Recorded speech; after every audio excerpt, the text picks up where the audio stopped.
हमला किया गया है। खार्किव में रूस ने क्रूज मिसाइल से हमला किया। रूस के हमले से खार्किव में भारी तबाही भी देखने को मिल रही है। लगातार रिटेलिएशन यहाँ पर किया जा रहा है। कभी रूस हमलावर है, कभी यूक्रेन हमलावर है। ये जंग एस्केलेट हो रही है और हमने देखा हमेशा शांति वार्ता से ठीक पहले या उसके जस्ट बाद जैसे ही शांति वार्ता में सहमति बनती है युद्ध विराम को लेकर, उसके बाद एक बेहद बड़ा हमला दागा जाता है। मेहंदी, ये पैटर्न हमेशा से ऑब्जर्व किया गया है कि शांति वार्ता से या तो ठीक पहले या तो बिल्कुल ठीक बाद एक बेहद बड़ा हमला किसी ना किसी ओर से दागा जाता है। क्या ये अब पावर या ईगो की लड़ाई में तब्दील हो गई है?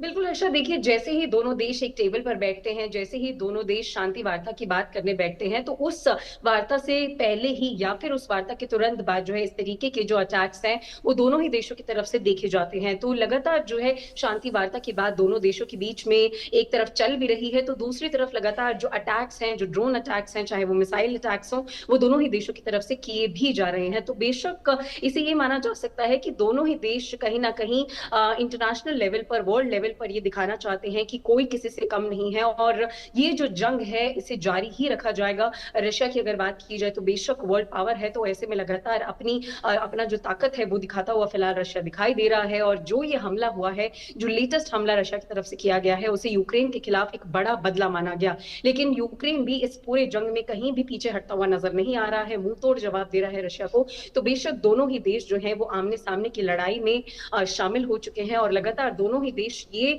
कहीं ना कहीं बताना चाहते हैं कि कोई किसी से कम नहीं है। तो ऐसे में ये भी कहा जा सकता है हर्षा, जैसे आपने भी कहा, कि हो सकता है कि ये जो लड़ाई है, ये जो जंग है, वो ईगो की जंग बन गई हो, क्योंकि लगातार शांति वार्ता का कोई भी सोल्यूशन जो है दोनों ही देशों के बीच में निकलकर फिलहाल तो सामने आता हुआ नहीं नजर आ रहा है। जी बिल्कुल, लगातार ये जंग एस्केलेट हो रही है। लगातार हमले बोले जा रहे हैं दोनों ही ओर से। पोर्ट्स को निशाना बनाया जा रहा है, एयरबेसेस को निशाना बनाया जा रहा है। लेकिन मेहंदी, इसी बीच सबसे ज्यादा खामियाजा जो भुगतता है वो आम जनता। बिल्कुल हर्षा, देखिए दोनों ही देश जंग में फिलहाल तब्दील हो चुके हैं। बहुत समय से दोनों ही देशों में जंग चल रही है और जिस तरीके से ये जो अटैक्स किए जा रहे हैं, चाहे वो मिसाइल अटैक्स हो, ड्रोन अटैक्स हो, तो उससे जो वहां के रहने वाले स्थानीय नागरिक हैं, लोग हैं, उनके लिए बेशक बहुत ज्यादा मुश्किल ये समय बनता चला जा रहा है, क्योंकि इन अटैक से लगातार जो है वो जान माल का नुकसान भी हो रहा है। जो ये अटैक रशिया ने यूक्रेन पर किया, इसमें 3 लोगों ने अपनी जान गंवा दी, 21 से 25 लोग घायल भी हो गए। तो जो डर का मंजर है वो आम नागरिकों में बहुत ज्यादा है, क्योंकि जिस तरीके से जब ये अटैक शुरू होते हैं तो उन लोगों को अपने घरों को छोड़कर बंकर्स में रहना पड़ता है। अपनी सेफ्टी के लिए उन्हें बहुत ज्यादा ख्याल रखना पड़ता है। जहां एक तरफ दोनों ही देश अटैक्स करने पर रुक नहीं रहे हैं, तो ऐसे में बेशक जो पूरा खामियाजा है वो आम जनता को, आम नागरिक को फिलहाल उठाना पड़ रहा है, क्योंकि बड़े हमले हो रहे हैं। 400 ड्रोन, 40 मिसाइलें, इस तरीके के जो हमले हैं वो बेशक यूक्रेन पर जब हुए तो पूरा यूक्रेन दहल उठा, लोगों का नुकसान हुआ, जानमाल का नुकसान हुआ। तो आम नागरिक सबसे ज्यादा इस पूरे जंग में,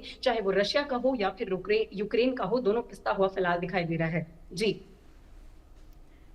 तो पुतिन ने यहाँ पर एक तरीके से शपथ ले ली है, जेलेंस्की भी अड़े हैं और लगातार मौत का खेल यहाँ पर चल रहा है। दोनों ही ओर से लगातार ये हमले जो कि एस्केलेट होते जा रहे हैं। जंग हमेशा ही शांति वार्ता पर पहुंचती है, लेकिन उससे पहले यहाँ पर दोनों ही ओर से कभी ना कभी कुछ ऐसा हमला देखने को मिलता है जिसके बाद महाविनाश की आहट सुनाई देने लगती है।